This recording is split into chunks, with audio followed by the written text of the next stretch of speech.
New video emerges seemingly exonerating Proud Boys from seditious conspiracy charges. By John Friend. A newly released video shared and reported on by independent journalist Cara Castronuova from the Gateway Pundit seemingly exonerates the Proud Boys and its top leadership from the absurd seditious conspiracy charges the Department of Justice has filed against 5 leading members of the highly demonized fraternal organization. The video, part of a live stream featuring some of the top leaders of the Proud Boys organization, was originally aired on December 30, 2020. Roughly 1 week prior to the rally on January 6. The Select Committee to investigate the January 6 attack on the United States Capitol, which is airing its hearings to the masses in a made-for-TV format for maximum propaganda purposes, has portrayed the Proud Boys as a dangerous terrorist organization that was instrumental in organizing and perpetrating what the committee and the fake news media have described as a violent insurrection on January 6 designed to overturn the 2020 election. The video features 5 leaders of the Proud Boys who have been indicted and are currently detained on federal charges relating to their participation in the protest on January 6. Henry Enrique Tarrio, the Hispanic leader of the so-called white supremacist Proud Boys for many years, Ethan Nordine, Joseph Biggs, Zachary Rell, and Dominic Petsola all participated in the live stream video discussion and have been indicted on 1 count of seditious conspiracy and 1 count of conspiracy to prevent an officer from discharging any duties, according to a press release from the Department of Justice on June 6 announcing the charges. All defendants now face a total of 9 charges and Petsola faces an additional robbery charge, the press release noted.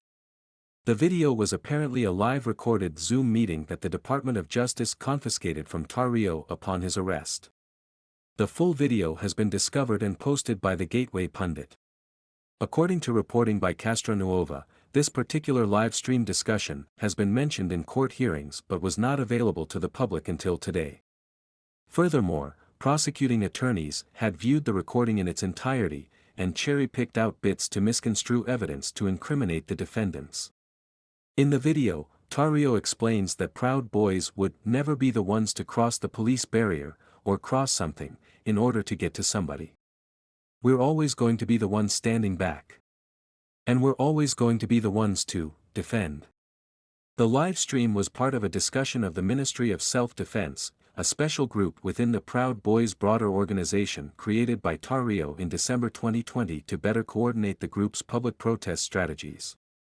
We need a way to do rallies better, Tarrio noted, before initiating a discussion with the other participants on how to avoid violence and instill order and discipline in their members participating in protests. They also discussed strategies to prevent injury to group members and avoid bad public relations. He explained that the entire organization would be buried if one huge incident happens and we're at fault. Self-defense should always come first, Tarrio emphasized. You should always defend yourselves, we shouldn't put ourselves in harm's way. We've been known to defend people, I get it, but that doesn't mean we have to go out and look for it. In the DOJ's press release, it is alleged that Tarrio and the other co-defendants, all of whom were members of the Ministry of Self-Defense, conspired to prevent, hinder and delay the certification of the Electoral College vote, and to oppose by force the authority of the government of the United States, beginning in December 2020 when this special group was founded.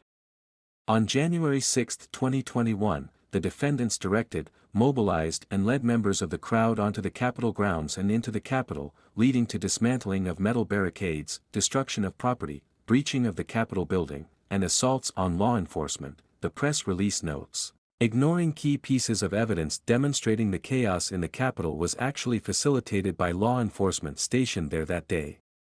Additionally, in the discussion which took place prior to January 6, Tarrio and other Proud Boys leaders made clear their intentions, which largely revolved around assembling peacefully to participate in the protests that day, and to avoid confrontations with Antifa and other hostile individuals or organizations.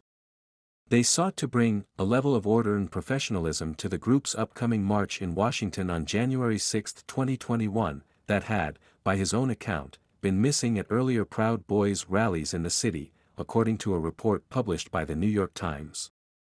Members were advised to avoid drinking alcohol, stay clear of Antifa and other hostile counter-protesters, and strictly engage in self-defense.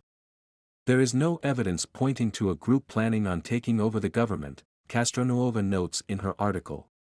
Even the New York Times admitted in its report that the recorded meeting makes no mention of any planning that might have occurred in the week directly before the Capitol attack.